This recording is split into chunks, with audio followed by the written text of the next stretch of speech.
Wildcat's Revenge and AireForce One are two of RMC's new for 2023 roller coasters. These are both some of RMC's best work, but which one is better?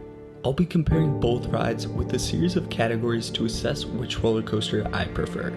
Either ride is a masterpiece, so it'll be a close battle between these attractions. Both rides won the Golden Ticket Award for Best New Roller Coaster of 2023, so I'll be deciding which new for 2023 hybrid I enjoy more. Starting off the comparison is the ride stats. Wildcat's Revenge stands 140 feet tall. This is slightly smaller than AireForce One, which stands 154 feet. Similarly, AireForce One is the faster ride, ripping through the layout at 64 miles per hour, while Wildcat's Revenge tears through its course at 62 miles per hour. However, Wildcat's Revenge beats out AireForce One in track length.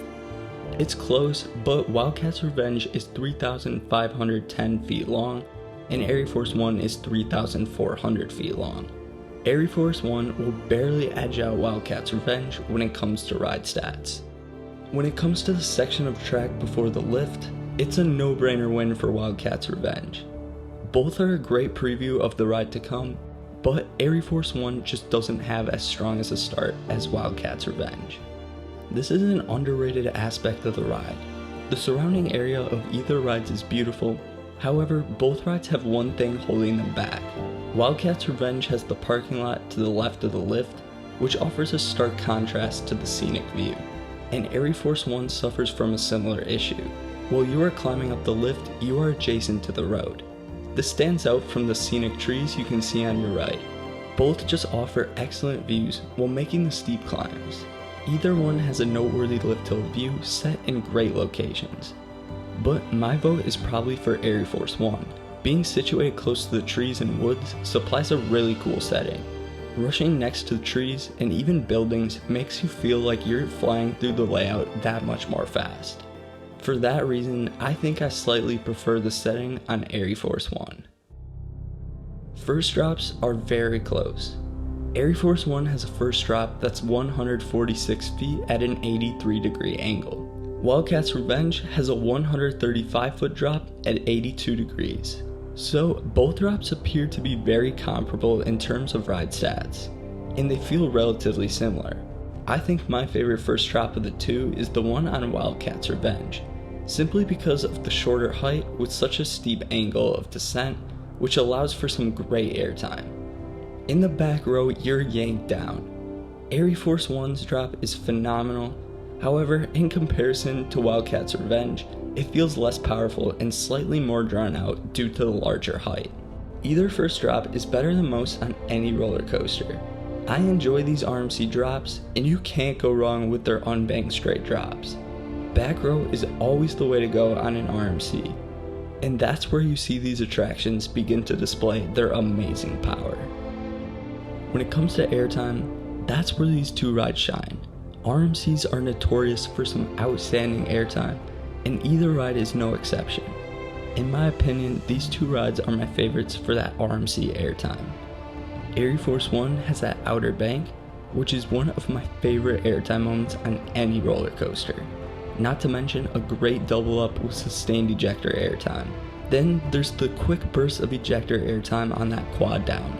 The main difference between AireForce One's airtime and Wildcat's Revenge is AireForce One is more textbook unbanked RMC airtime, and Wildcat's Revenge offers some amazing lateral ejector airtime. And Wildcat's Revenge plays to that strength for multiple wave turns. I think Wildcat's Revenge has the most powerful airtime on any RMC because of that laterals. But AireForce One, in my opinion, is superior. This is simply because I prefer unbanked airtime that lifts you out of your seat directly vertically. Also, AireForce One has more airtime, and its outer bank is one of my favorite elements of all time. I'm a sucker for sustained airtime, and this element is all sustained ejector until you twist out. Intensity is another thing that RMC is phenomenal at integrating to their rides. AireForce One is very intense with its select inversions and relentlessness with its airtime.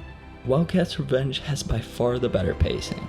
It's a twister layout, and you're thrown into each element before you can comprehend the last element you experience. Wildcat's Revenge feels more ruthless, therefore I think the intensity is dominant in the layout of Wildcat's Revenge. For me, intensity is something that's always elevated with one thing that RMC dominates. Inversions on both rides are flawless. The 4 inversions on these RMCs are no joke. I tend to not like inversions, but both RMCs really enhance their layouts when they flip you head over heels. The highlight of the inversions on Wildcat's Revenge is that off-axis inversion. You take it with a lot of speed, and it offers a lot of whip.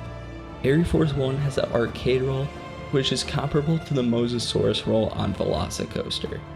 I was really excited for this inversion, and I was not left feeling disappointed. The Raven Trust Dive is fantastic as well, since you're out of your seat for a majority of the element. But what gives AireForce One's inversions the edge for me is that stall. Where the stall on Wildcat's Revenge is great, with a lot of whip exiting the element, I prefer the one on AireForce One. You get so much sustained hang time, and it may be my favorite 0G stall RMC has made, which is very impressive. Off-ride, this thing looks just as crazy as it rides. I'm a sucker for 0G stalls, and this one might just be the best one out there. So a win for AireForce One in inversions seems like a no-brainer. Neither ride is primarily focused on theme, but rather both ride is based on their layouts. I like the zero cars of both rides too, probably my favorite on RMC's roller coasters. AireForce One has a cool station with some solid theming, and both rides have soundtracks that build anticipation. I think AireForce One has the superior space theme. I think this was very innovative and well done, especially for a fun spot park. Walking up to the rides, both dominate in their areas. AireForce One can be seen anywhere around Fun Spot, and Wildcat's Revenge is menacing on the midway. I think AireForce One is presented better with the music on the midway and the multicolored track. I love to ride a roller coaster multiple times on my visit. AireForce One is very accessible with its minimal lines, and Wildcat's Revenge has some fast operations allowing re-rides to be efficient. AireForce One is much easier to marathon and in my opinion less taxing. I could re-ride it for hours because of how fun it is, so I think I liked AireForce One's re-rideability a little more. Overall, these two RMCs are some of my favorites. The airtime, inversions, and layouts are perfect. They feel different yet similar. It's no doubt that either ride is a top 10 roller coaster of all the rides I've ridden. Asking for a favorite is challenging, and I'd agree with the more categories won by AireForce One. I believe it's the slightly superior ride. Wildcat's Revenge is still a flawless ride. I'd travel the world to ride a roller coaster comparable to these two rides. I can't wait to see what RMC has in store for the future, and I'm confident RMC will continue to build rides of this merit. Let me know in the comments below which of these two RMCs you prefer. Thank you so much for watching.